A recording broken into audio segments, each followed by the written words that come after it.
The Raiders get a day off after back-to-back padded practices, so who or what stood out? We'll talk about that. Plus, why I don't think adding a veteran wide receiver is something that the Raiders need to do. That plus more on Wednesday's edition of the Locked On Raiders podcast for July 30th, 2025.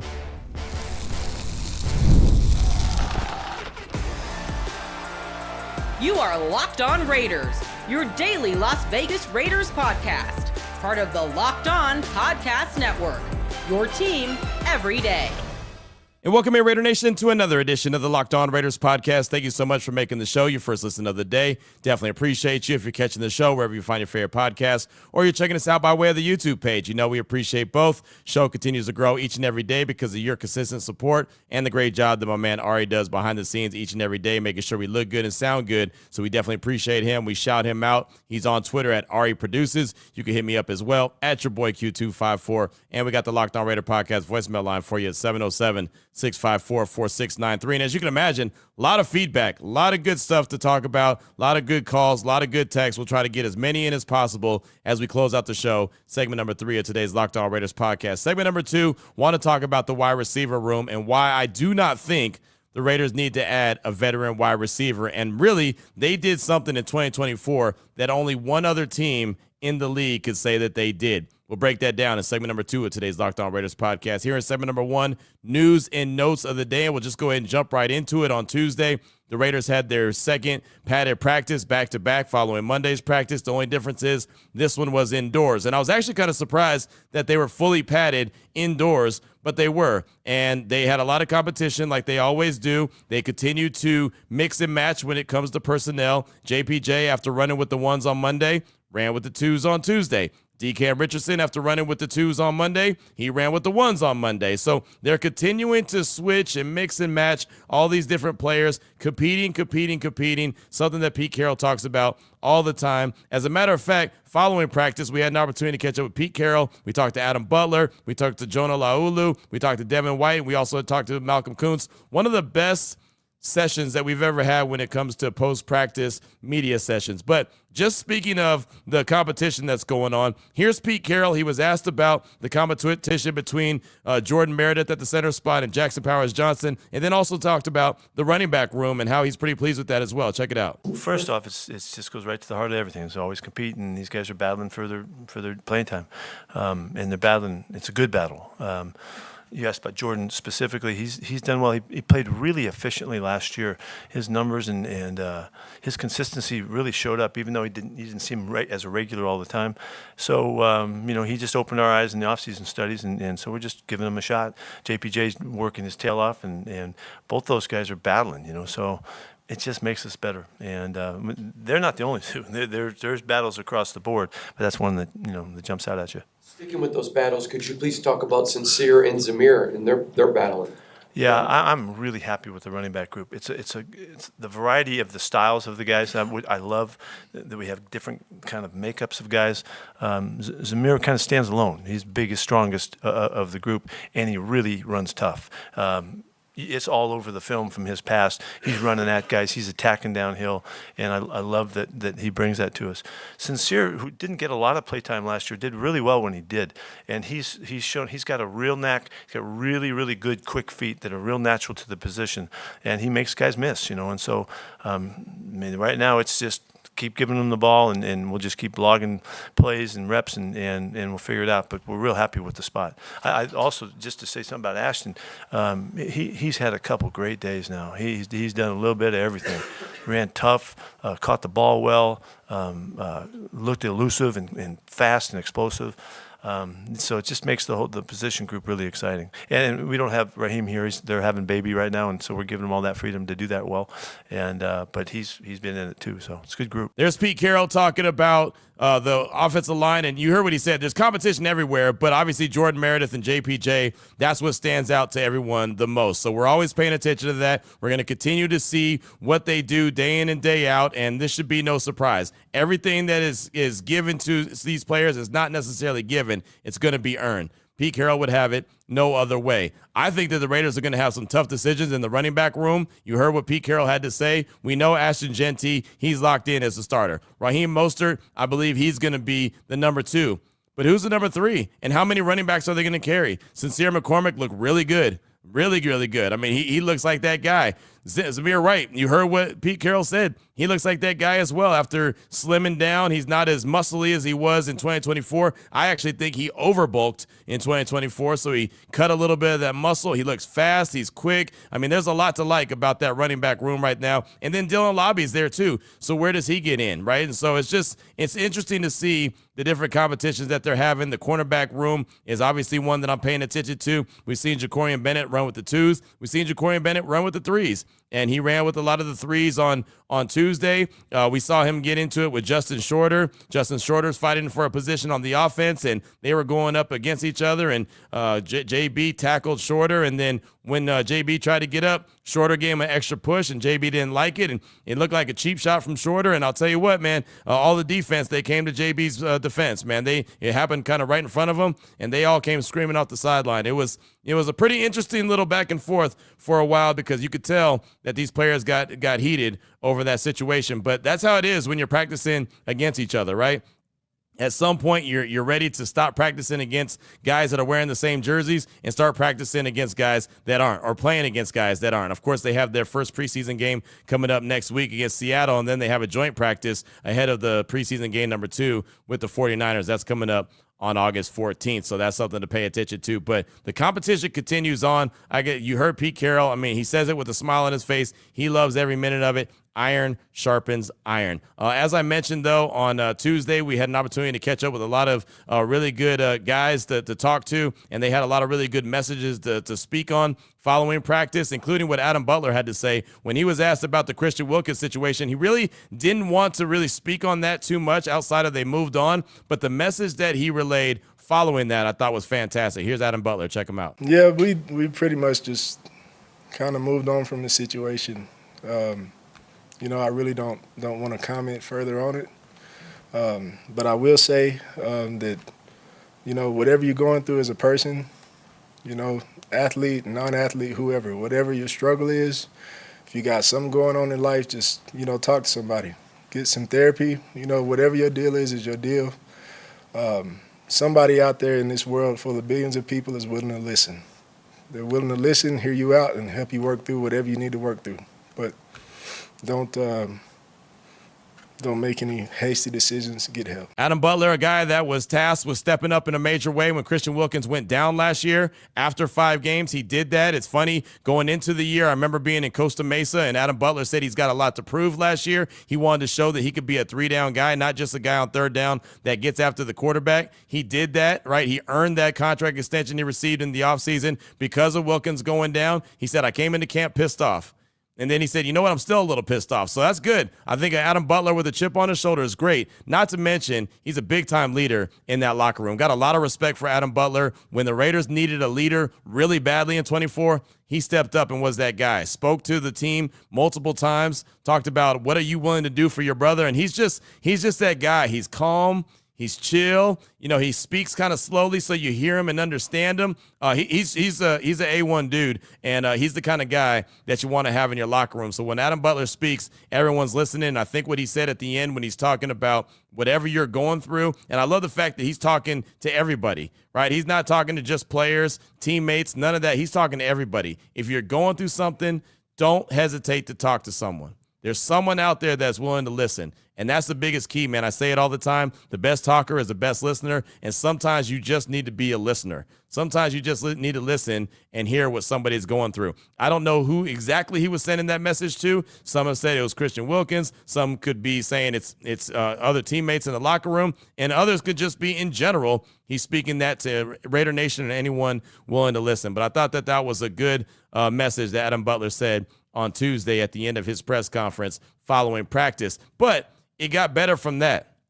Devin White is a guy that we've talked about quite a bit. He signed a 1-year deal, no guaranteed money. He was fantastic when he was in Tampa Bay, when he was drafted number 5 overall in 2019, right after Cleve Farrell was drafted number 4 by the Raiders. And, he hasn't been that guy for the last couple of years. Won that Super Bowl in Tampa Bay, started to fall off at the end of Tampa Bay, went to Philadelphia and then Houston, and really didn't have a whole lot of anything, right? No juice or anything. So no one really knew what to expect when the Raiders signed him. But John Spytek has a relationship with him. When I talked to him the other day one-on-one, he said how much love he's got for Spytech because, well, he continues to be A1 since day one. And he seems to have not only his legs under him, he picked up an interception on Tuesday where he was pretty far down the field. So he had to get on his horse, and he did. He's got his speed, which is who he is, sideline to sideline. The Raiders really haven't had that guy. That's why I was pounding the table for him back in 2019 for the Raiders to draft him. If Quentin Williams was gone, I was hoping they got Devin White. They didn't. They got Cleve Farrell. So, okay, now he's with the Raiders all these years later, and he looks like he's got his legs under him. But he was asked in the press conference following practice by Hondo Carpenter about, well, he's got that big smile on his face again. Looks like he's having fun out there, and he's got his wheels back. What happened? What got the old Devin back to being where he is at this stage of the game? Yeah, I mean, just kind of winding down in Tampa, just started getting to the business side, just wanted to be taken care of, wanted some security, and didn't get that, but, pushed through it, and, that's when the injury came. And also, man, I was going through a lot mentally. I had a lot going on. A lot of people don't know. Growing up, my father was incarcerated for a long time. And then he got out, and he was, very supportive. And we had our little run-ins where, we kind of pulled away from each other a little bit. And then we got back cool with one another. And then, unfortunately, my father passed. So it kind of put me just in a bad spot, a bad spot in life mentally. Just didn't care no more, because I finally found that love. If it's a lot of men in this room growing up, you want to be like your dad. That's your role model. And I didn't have that. I had to look at my mom. She was my Superman, even though she was a woman. And my mentor, Coach Houston, he the one got me to play football. And them the two that I looked up to because I just didn't have them. And to get something that you never had and then to get it taken right back from you, it just make you not care about nothing. So, I battled that, alone. Levante knew what I was going through. He lost his dad, and it was hard, man. It was hard on me, just because I didn't have it. Like, it probably was easy on him because he always had his dad, and, man, he helped me get through it and didn't really care about football at the time when that was going on. My injury was going on. Just a lot was going through my head, and I was out of it, And my mama told me, if you don't want to do it, you don't have to. You done overcame a lot, just where we come from, going D1, graduating, making money, taking care of my whole family, taking care of myself, just doing everything I wanted in life, was able to win a Super Bowl.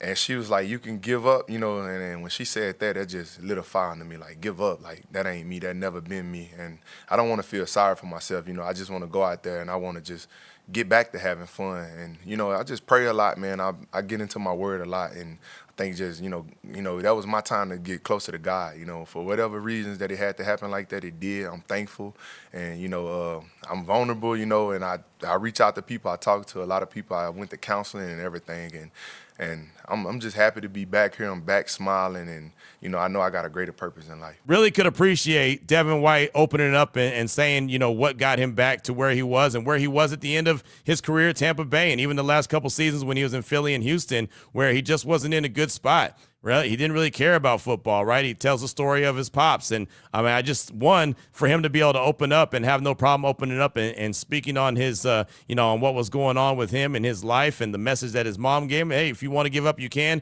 You've already overachieved. And he's like, oh, wait, hold on. I don't have any give up in me, right? And, again, we talked about it. We've done shows, and people have called in and talking about mental health. And you could tell that was something that was affecting Devin White as well. So I'm glad to see and hear that he's in a good place. He does have a big, huge smile on his face every single day at practice. And again, that goes back to Pete Carroll and the fact that he has made it fun for these guys to go to work. We hear that from Big Mike. We've heard that from Adam Butler. We've heard that from Devin White. We've heard it from Aiden O'Connell, Geno Smith. All these guys, everyone's saying how much fun they're having going to work, but they're also putting the work in. Right, so he's making it fun to compete. Even after practice on Tuesday, they have a basketball hoop on the indoor facility. They started playing a game of knockout. Well, in knockout, you need your teammates, right? You have two different teams. You're trying to make a bucket. You're trying to make a bucket before the guy that you're with. And once going up against, once you make that bucket, you pitch the ball back to the next guy. And you're trying to get through. Your whole team is trying to knock out the other team. They were doing that after practice. And you'll probably say, well, why does that matter? It's competition, but it's also teamwork. And you have to work together as a team. You're cheering on your teammates. That's just another element of what he does. I talk about the inner game of tennis. I got it right here. Boom. I haven't read it all yet. Actually been kind of slow with reading it. I got a lot going on, but I mean, it's part of the method. It's part of the methodology that Pete Carroll has cooking, where he's creating this competitive nature where everything these guys do, it's all about compete, compete, compete. So far, so good. The Raiders are off today. They'll be back at practice on Thursday. It'll be open again to the public. So I'll remind you about that ahead of Thursday's show. But so far, so good. They haven't really suffered any kind of big injuries, just a little, a bump and a bruise here, ankle here, maybe a wrist there, but nothing, too significant like we've seen across the league. And so that's the other thing that you hope while they're going through training camp, that they can stay as healthy as possible, because once that injury bug starts hitting, you know how that goes. But they earned their day off today, and they'll be back at it coming up on Thursday. Coming up in segment number 2, I want to talk about the wide receiver room and the reason why I believe the Raiders don't need to add a veteran as many people talk about. That's coming up in segment number 2 of today's Locked On Raiders podcast. Before we get to that, though, I do want to let you know that this episode is presented by Yahoo Fantasy.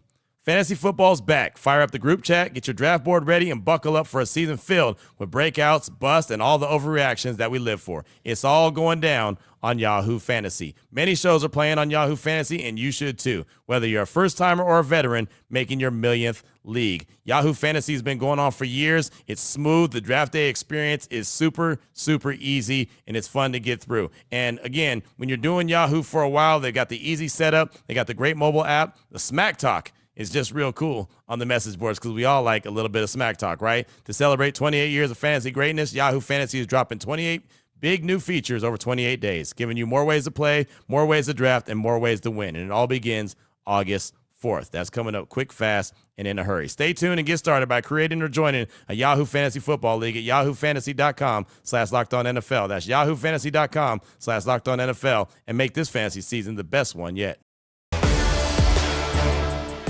All right, Raider Nation, here we go. Segment number 2 of today's Locked On Raiders podcast. Want to talk about the wide receiver room for the Silver and Black. And many people have been looking at this Raiders team, and a lot of people believe, man, this team's going to be a lot more competitive. Pete Carroll's the head coach. They got a good quarterback at Geno Smith, Ashton Genty in the run game, plus you got Chip Kelly. But the big question mark is, well, the wide receiver room. They're a little suspect in the wide receiver room. They need to go out and add a veteran wide receiver. But I would like to say that I don't think that they need to do that, and I'll tell you why. And it's funny how this even came up. I actually talked about this on my radio show on Tuesday, Unnecessary Roughness, on Raider Nation Radio 920. I don't know why. I really don't. I could not tell you. But all of a sudden I started thinking about Brian Thomas Jr., the wide receiver from Jacksonville last year, who was a fantastic rookie, went over 1,200 yards his rookie year. I don't know what made me think of this, and it really happened at like 3 in the morning, Tuesday morning. Again, that's my sickness, not yours. That's the issue that I guess I got to deal with. But that's what really happened. And I thought about it. I was like, man, who else was running across from him, right? Who else was like, who was the number 2 guy? So I went and looked, and I was like, wait, the number 2 guy only had like 422 yards. So it was all the Brian Thomas Jr. show. So that led me to start thinking about, well, what did the rest of the wide receivers across the National Football League do? How many pass catchers, I should say, went for 1,000 yards on each team? I went through all 32 teams across the National Football League and realized that only 2 teams had pass catchers, multiple pass catchers, go for over 1,000 yards. The Raiders were one. Brock Bowers went for 1,194 yards on 112 catches, and Jacoby Myers had 87 catches for 1,027 yards. They were one team that had 2 pass catchers go over 1,000, and the Detroit Lions were the only other one. Amon-Ra St. Brown went for 1,263 yards on 115 catches, and Jamison Williams went for 1,001 yards on 58 catches. And that was it. Now, I know someone right now is going to be like, no, wait, hold on, Q. Devontae Adams had over 1,000 yards for the Jets. Yeah, he had 1,000 yards total between his time with the Raiders and the Jets. So I don't count that as that happened on that team. He got 700-something yards with the Jets. And then, of course, Garrett Wilson went well over 1,000 yards. But with that being said, only 2 teams had pass catchers that went over 1,000 yards, the Raiders and the Lions. And I know the Raiders' run game was awful, so they had to throw the ball, right? I mean, they were 32nd across the board in every category when it came to running. right? And they had to throw the ball a lot because that's the only time they were moving the ball. So, you could say that and say, yeah, but they had to. So what does that mean? Well, what it means is that they can do it if they have to, especially when they had, spotty to shoddy quarterback play. They didn't have consistent quarterback play. They had Aiden O'Connell, they had Gardner Minshew, and they had Desmond Ridder. And really a lot of Minshew and a lot of Ridder because Aiden O'Connell, when he got an opportunity, remember he got injured. So he wasn't even in there for a lot of the time. But they again, didn't have any run game, so they had to throw the rock a lot. So a lot of people are going to say, well, yeah, but if you have a run game like the Raiders are trying to do, then, your pass game is not going to work like that. But that's not necessarily true because the Lions had two guys that went over 1,000 yards. And, oh, by the way, they still ran for almost 2,500 yards, which is good for 6th in the league, where the Raiders went for 32nd. And I know they have Ben Johnson, but what does Ben Johnson's offense really predicate itself off of? The run game. Being able to run the ball consistently opens up everything else, right? And he had Jared Goff, who many could say is very kind of Geno Smith-like, and he had obviously some really good wide receivers. Well, the Raiders have a really good tight end in Brock Bowers and a really good wide receiver in Jacoby Myers. Regardless where you want to put Jacoby, 1 or 2, he has shown you he could be a consistent pass catcher. He's a guy who went and had, 0 drop rate in 2024. And Brock Bowers, obviously his rookie year, did really well and could continue to get better, especially with consistent quarterback play from Geno Smith. What does Chip Kelly's offense predicate itself off of? The run game. You got to have a solid, strong run game. But I don't care about the yards. It's not about that. And when I was talking about this on Raider Nation Radio, a lot of people were like, yeah, maybe the Raiders could have 3,000-yard receivers. It wasn't about the yards. It was just showing you what they did in a very bad offense a year ago, right? Again, on being one of 2 teams that had 2 pass catchers over 1,000 yards. It's not about the yards. It's about what you can do. And if you go around the league, even Kansas City, who was in the Super Bowl last year, even though they lost, they didn't have one pass catcher that went over 1,000 yards. So when everyone says, well, you need a true number 1 wide receiver, do you? Do you? Because the best wide receiver or best pass catcher that the Chiefs had was Travis Kelce, and he went for about 900. The other thing I wanted to point out in this, and another reason why I don't think that you need to go out and get a veteran wide receiver, I think that if you do that, you're just going to stunt the growth of one of these young guys like Jack Besh, Dante Thornton. Trey Tucker is going to be involved in that as well. Big Mike is going to be catching passes. Ashton Genty out of the backfield is going to be catching passes. Again, I just think that you have enough. You might not have a true bona fide number 1 guy, but I don't think you necessarily need that. Think about the Seattle Seahawks, who, by the way, Geno Smith was the quarterback for last year. Jackson Smith and Jigba went for 100 catches, 1,130 yards. DK Metcalf, 66 catches, 992 yards. So he got close to 1,000 yards. But that was Geno Smith spreading the ball around, right, between those 2 guys. So, again, you can get that kind of production, and the Raiders might only have 1 guy that goes over 1,000. It might only be Brock Bowers. I'm not saying that Myers is going to do that, but they have shown that they can get the production. And if you have a solid run game in Ashton Genty, at some point a defense is going to say, all right, we're going to take that dude away. Okay, well, now you have options. And by that time, you probably have your young guys like Besh and Thornton becoming a bigger factor. I think Trey Tucker has an opportunity to be used the right way for the first time in his young career so far in the NFL. Chip Kelly can get creative with him. Big Mike looks healthy and happy. He's another one of those guys that talk about being happy to be coming to work. He's having fun. He's in a great place physically and mentally. So when you talk about, and I'm not saying you in general, but people say, well, you need to go get like a Amari Cooper or a Keenan Allen or someone like that, Gabe Davis. Do you? Do you really need to? I know people are talking about trading for Scary Terry. Do you really need to trade for a Scary Terry at 30 years old who wants to get paid when you already have a couple of guys that, like I said, went over 1,000 yards? The Commanders didn't have multiple guys. They only had 1, Terry McLaurin. I got the whole list right here. Terry McLaurin, looking at it right here for your, let me see. Hold on. Terry McLaurin had 1,096 yards. The whole NFC East had guys that went over 1,000 yards, but only 1, right? CeeDee Lamb for the Cowboys, Malik Neighbors for the Giants, A.J. Brown for the Eagles, and Terry McLaurin for the Commanders. But in the AFC West, which is funny, we had, Cortland Sutton for the Broncos. He had 1,081 yards. He just got a big-time contract extension. None, like I mentioned, none for the Chiefs. Travis Kelce only had 823 yards, so I actually gave him a couple extra yards. Sorry about that. And then the Chargers had Lad McConkey, 1,149 yards. I would say that the pass catchers for the Raiders, they're more scary than the pass catchers for the Chargers. So I think that they're in a good position. I really am. And as long as they use them correctly, I think these guys could be very serviceable to good. And when I mean good, I'm talking about Bowers and Myers are very good. And if you're going to use Bowers like I believe they're going to use him early and often, yeah, he might be a tight end, but okay, he's going to be putting up wide receiver yards. So, again, that's my reason for thinking that there's no reason to go out and add any kind of wide receivers, to the mix. I think that the Raiders have plenty of guys to choose from, and also tight ends and running backs that are also going to catch balls out of the backfield. We'd love to get your thoughts on that. 707-654-4693. We have your calls. We have your texts. We'll close out the show hearing from you. Before we get to that, though, I do want to tell you about another great sponsor here on the Locked On Raiders podcast, and that is 5 Hour Energy. It's time to fuel up and turn up with 5 Hour Energy Transfusion. It brings the bold grape, ginger, and lime flavor of your favorite golf drink, minus the alcohol, into a quick, energizing shot. Whether you're sinking birdies or just making memories with friends, this one's a hole-in-one for your energy game. And let's be honest, some days on the course or off of it, you just need that extra boost to stay sharp and energized. And I'll tell you, my golf game is pretty much non-existent. I only get on the golf course to entertain myself at times. Sometimes try to entertain others. Actually was in a golf tournament in Temple, Texas when I still lived in Central Texas, and I don't know how we won, but we won. I didn't keep score. I was like, I'm not responsible for this. But when my guy Ward turned in the scorecard, we actually won, and I brought home a trophy. I don't know where that trophy is right now. Don't really feel like I earned it, but somehow, some way, our little group of 4 won that tournament. Let me tell you who did not contribute. This guy.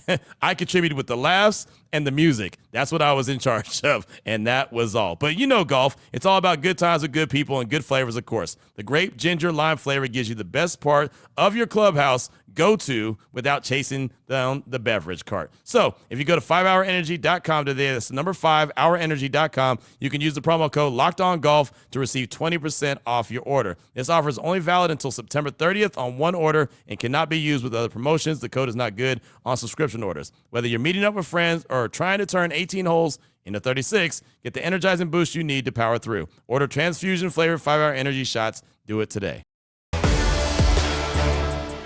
Here we go, Raider Nation. Segment number 3 of today's Locked On Raiders podcast. Your calls and text draft that Locked On Raider podcast voicemail line, 707-654-4693. Let's start things off with Raider action, or Tuck Rule Fool, I believe. It's calling to talk about Tyree Wilson and his opportunity he'll have at the defensive tackle position, and talk about what Lincoln Kennedy was saying on my show on Tuesday. Here's, I believe, Tuck Rule Fool. He might have said Raider action, or maybe he said Raider Nation. Not too sure. It got a little jumbled at the beginning, but yeah, here you go. Tuck Rule Fool. Let's just go with that. Here he is. Thank you, Raider action here. We got Tuck Rule Fool.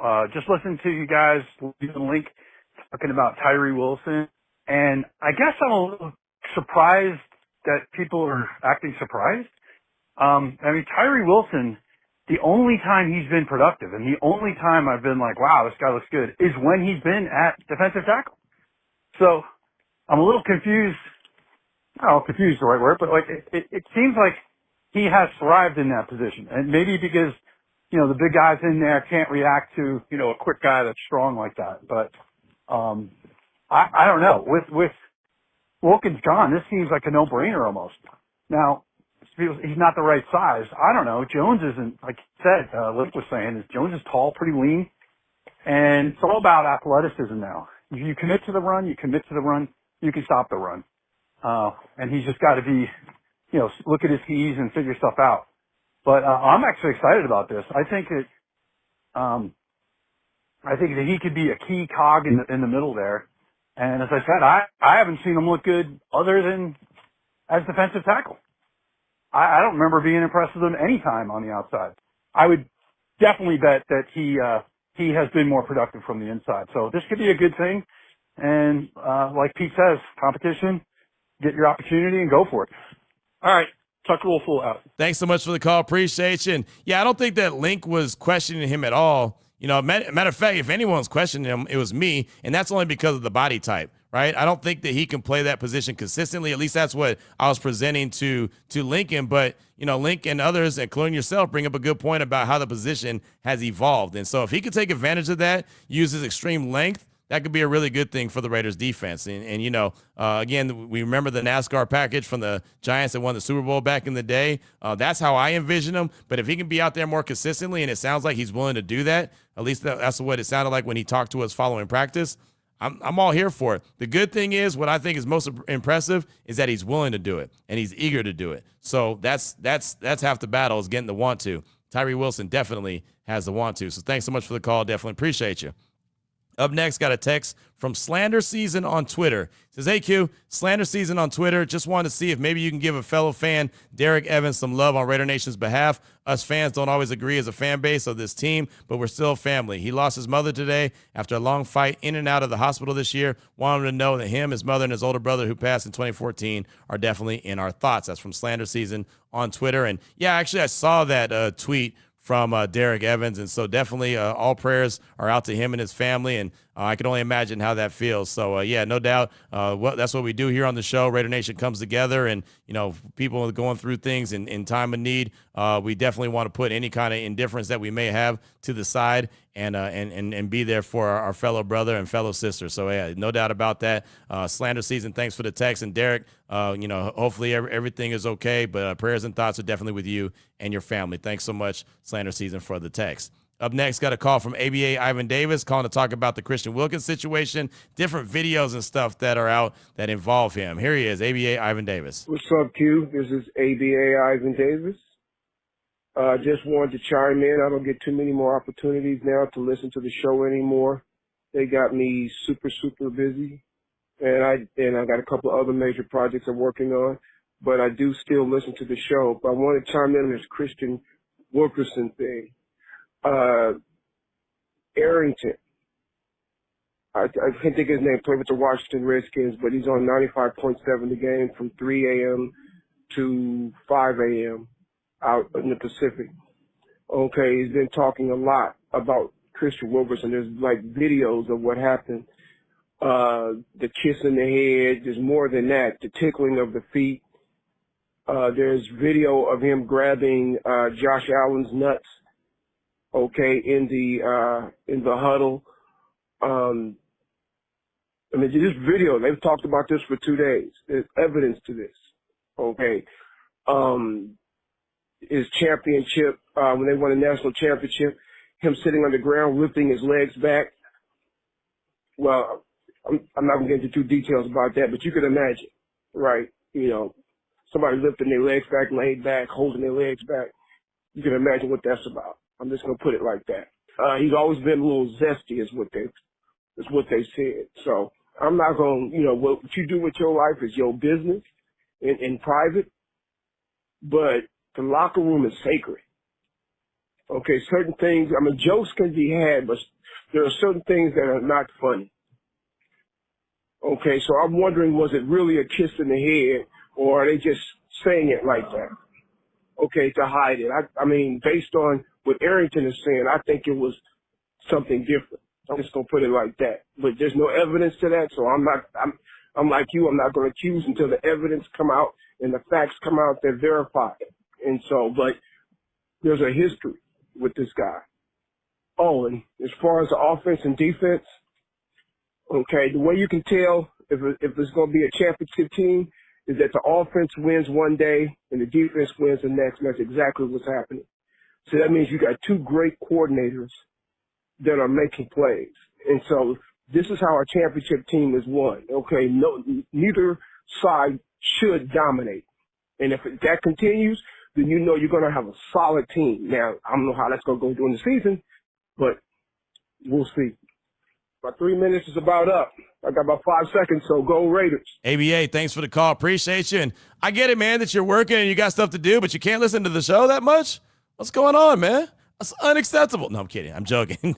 Handle your business, man. Hey, man, you got to do what you got to do. When it comes to this Wilkins situation, my problem is I think it's going to be a slow drip process. And that's like the last thing that this Raiders team needs, right? Whoever, you know, this situation is affecting that's in the locker room, right? That this, like, we're talking about Christian Wilkins. We don't know who the other party was. So that person, in my opinion, is probably still in the locker room, and that could still affect them every time people talk about the Christian Wilkins situation. Again, it feels like it's a slow drip process. Feels like that it's way more than what we heard from Shefty when he was on ESPN's Pat McAfee show. But, you know, that's probably like the agent side of thing, because Shefty, Ian Rappaport, guys like that, they always get their information from the agents. So I can totally see that being the agent side of thing. And I don't think we've heard the Raiders side of thing except for, hey, we've made our comment, we made our decision, we're moving forward. Right? They put out their statement, and it was a very strong statement, and that was it. So unfortunately, I wish that this situation would come to a head and be, over and it could stop being talked about. But I think as these details continue to roll out, and you mentioned the videos that are out there floating around social media, there's plenty of them. Right. And so I don't have to describe them all. Just like, you talk about you didn't want to get into the description. All you got to do is Google Christian Wilkins and videos or suspect videos or whatever you want to call, and they'll all pop up. So there's plenty of them there. There's no doubt. But thanks so much for the call. Appreciate you. Up next, got a text from my guy, Raider Al in Georgia. A1 since day one, man. He's been down since I took over this show back in 2018. Been riding with this show, so definitely appreciate him. He said, Q, hope all is well with you and the fam. Just checking in, letting you know I'm starting to buy into the new staff. You have to understand being a fan of 50 years and counting is tough to many. It's tough to many to let down. Wait, what does this say? Hold on, man. Hold on. Okay, I got it. Okay, here we go. We'll try. Take two. Take two, Raider Allen, Georgia. Q, hope all is well with you and the fam. Just checking in, letting you know I'm starting to buy into the new staff. You have to understand being a fan of 50 years and counting, it's tough. Too many letdowns. Sad it is the Wilkins thing for me to buy in, even though there's so many rumors. Seems the message is buy in or buy out, and I like that. As far as Wilkins is concerned, no major loss to me. He played 5 games on tape. We paid him for what he did for another team. That's why to this day I'm not a big fan of free agents built to the draft. Then had sprinkles, so to speak, sprinkles, so to speak. Raider Allen, Georgia, PSCU this fall. There he goes. 2 times right there from Raider Allen, Georgia. Just had to add some commas and some periods and stuff like that, and it happens. But yeah, I'm with you. Building through the draft, I feel like that's the John Spytek way, right? They'll pick up a free agent here or there. You saw what they did this year. Very low cost guys where, if they don't work out, they don't work out. No big deal. But I have to imagine that this staff probably wasn't a big fan of the big price tag of Christian Wilkins anyway, right? And then, of course, the lack of availability, because just seems like a staff that if you're not available, they're going to get frustrated, especially if you have an injury or a reoccurring injury or maybe even a new injury, right? It's just like availability, ability, all that good stuff. That's definitely something that goes to what Pete Carroll talks about competing and loving football. So it all ties in together. And like I said earlier, it's definitely going to be a slow drip process. So thanks so much for that text. Definitely appreciate you. We'll close out with a call from Terry Touchdown Tanner. She's calling to talk about training camp and the fact that it's open to fans and how everyone should take advantage of it if you can. Here's Terry Touchdown Tanner. Hey, I hope I have the right number. This is Terry Touchdown Tanner from Pleasant Hill, California, formerly raised in Oakland, born in Vegas. I was a season ticket holder, and so every year I would take the opportunity to go and see the training camp in Napa. It was not easy to get tickets. There were very few openings available. You only got 2, and it was a challenge to get up there, but it was always worth it. So if you tell the fans that take this opportunity to get out there and see your Raiders. It's very rare. So and I love your show. Great job. Terry TD, thanks so much for the call. You got the right number, and you are right. It's great to see and hear the fan base out at practice, being loud and proud. 2,000 on Sunday, 1,400 on Monday. We got the mock game coming up at Allegiant Stadium on Saturday. It's only $5 to get in.